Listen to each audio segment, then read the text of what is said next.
Hello and welcome to MMOScholar's Arcane Mage Guide. 4.1 brought with it a ton of arcane buffs. Many mages who previously had their character down are now thrown completely off with the new arcane stat priority, rotation, and overall playstyle.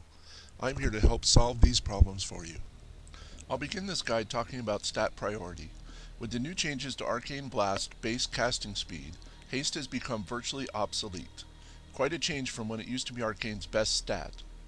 Intellect is by far the best stat for Arcane. While Intellect is generally an obvious choice, it's even more than that with Arcane. Intellect is 3.5 times better than Mastery, your second best stat. You want to stack Intellect to no end, as Arcane and item level upgrades are generally going to be the best upgrades due to just the increase in Intellect. Having more Intellect increases your mana pool, spell power, and crit, making it just the overall best stat. To recap in a much simpler form, the Arcane stat priority is Intellect, Hit to Cap, Mastery, Crit, and Haste.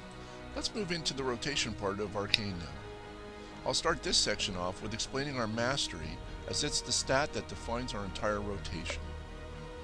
Arcane Mage Mastery stat is Mana Adept. Mana Adept increases the damage you do based on how much mana you currently have. The mastery is completely based on percentage of mana, which is extremely important to keep in mind at all times, as it dictates exactly what spells we cast through the entire rotation. There are two parts to the arcane rotation, the burn phase and the conserve phase. Both are equally important to maintain your DPS. As much fun as spamming Arcane Blast is, if it's all you do for the entire encounter, you're going to find your DPS is extremely lacking in the end. So finding balance between burning and having mana needs to happen. Your first burn phase begins at the start of the fight. The normal opener for the fight begins with a pre-pot and an Arcane Blast precast. After you have achieved 4 stacks of Arcane Blast, you should be 12k mana down from the max. Mana gem to full, Arcane Power, Arcane Blast again, pop mirror images, and spam Arcane Blast all the way down to somewhere between 30 and 35% mana, then Evo. The burn phase repeats itself every 2 minutes whenever Mana Gem and Arcane Power come back up. The conserve phase is where the rotation can have some fluctuation. While discussing the conservation phase, I'll show you a real rate example of what a conservation phase would look like. Here's our heroic Magma kill from this week with me playing Arcane. This is the first conserve phase of the fight right before the head phase. There are 2 ideas at work in the conservation phase. The first idea is getting the most out of your mastery, and the second is making sure we have as close to full mana as possible for our next burn phase. The goal of conservation phase is to stay close to full mana while never actually capping out at 100%.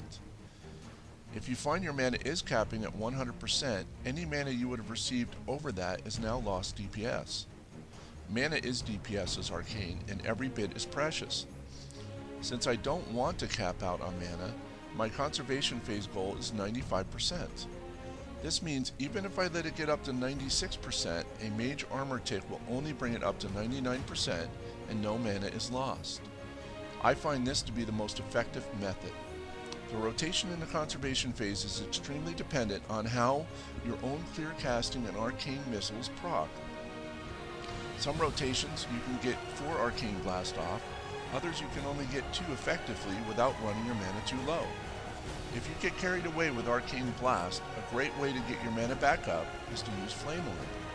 Flame Orb typically grants you a ton of arcane missile procs, which are all free, and gives your mana pool a chance to regenerate while still doing decent DPS.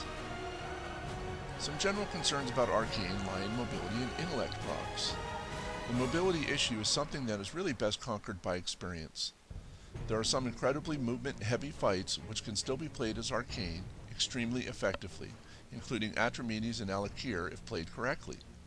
The real key to movement-heavy fights, which was made much easier with the reduced casting time on AB, is keeping your stack up while moving.